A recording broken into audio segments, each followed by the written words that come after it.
Actually, a very different set of questions than I expected, which I like, I enjoy, I respect. A couple of you guys were there last Friday when at this Green Jobs panel, and actually, interestingly, what I led off with wasn't nanotechnology per se, but really trying to help people understand the modern world and the modern innovation ecosystem that we're dealing with, and the way the structure of innovation has changed, and the way the rate of innovation has changed. And so, you know, I hear things like that dystopian view. By the way, there are so many ways Eric Drexler's wrong. It's frightening. What happens when you have a computer science guy projecting physical science things and not understanding the limits? Even though he's an insanely bright guy, he's backed off a lot of that stuff. And what I led with was just trying to help us step out of our day-to-day life. I think one of the challenges that we suffer from in this country writ large is we live in what I call 2-week frames. 2 weeks in front of us, 2 weeks behind us. That's like the totality of our existence. The problem is that we only live in the now, and we've ceased to think about the future. And I think that we would find, you know, just societally we make a whole lot better decisions across the board if we adopted what I would call the prodigy principle, which is think about what is in it for our children, right? And if you have that horizon, you don't evaluate the world from an egocentric point of view. You're able to take into account dynamic effects because you think about what will happen 20 years from now, a generation from now, and you still have a strong self-interest. Try it sometime. I think it'll provide an interesting lens for reevaluating the decisions that we make society.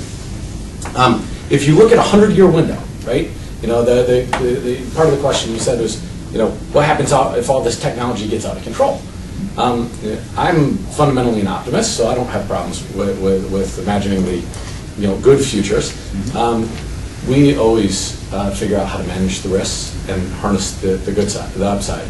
We do that through feedback mechanisms, et cetera. If you look at a 100-year period, right, what happened in the 20th century? At the start of the 20th century, you had about 150 miles of paved road, 6% of people had electricity, 15% of homes had running water. And I could go down the list, but the average life expectancy was 47 years, right?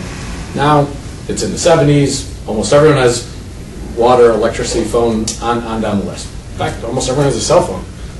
So we live in a world where you could say, you know, standard of living has increased dramatically. Quality of life has increased. Life expectancy, quantity and quality across the board. And that gives you a sense. Now, let's not roll back 100 years. That's almost mind-numbing. None of us were really around that I can see anyway back in 1900. So let's just go back, you know, say 30 years. How many of us had cell phones back in 1980? VCRs, DVDs, computers, right? My God, the world has changed completely in the past 30 years. You can even go, you know, closer. But what you've seen is what some people refer to as the law of exponentials. The rate of change is compounding and feeding that. So you're getting positive feedback loops. That you had the semiconductor revolution, which, by the way, helped open up the, you know, communications revolution, ARPANET, internet, and all that wonderful kind of stuff.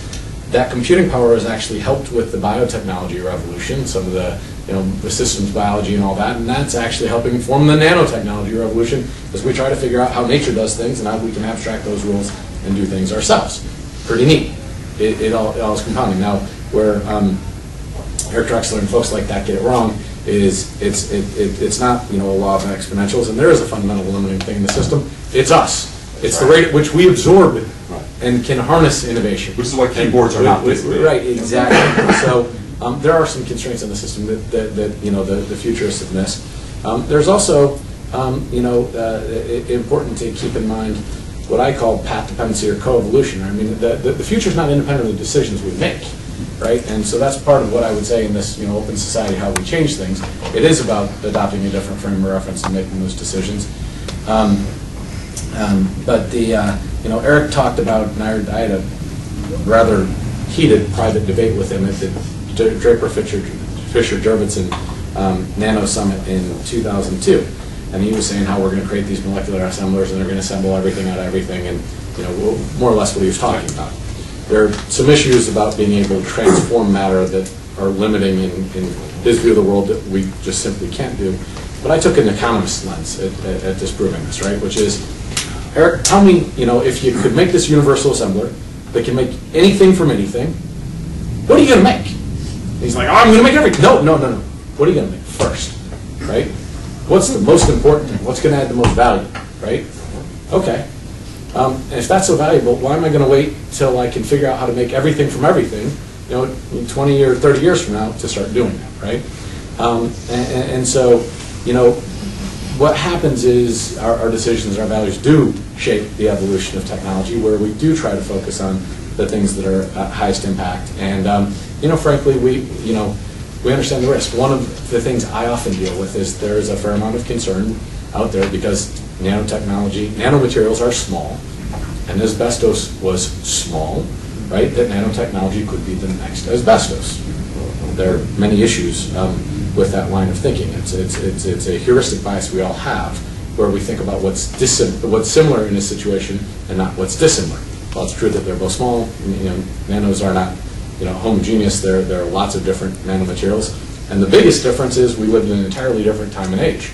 Back when we were dealing with asbestos, there were no industrial hygiene practices. People got black lung disease from mining coal or anything else, and nanomaterials happen to have to be made in tightly controlled, enclosed process conditions. Otherwise, you can't make the things.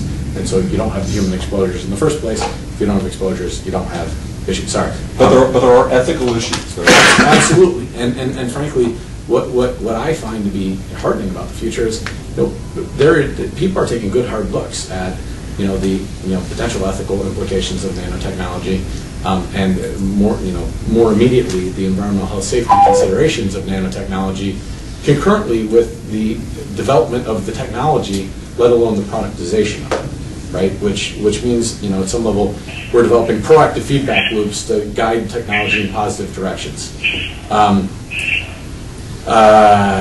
So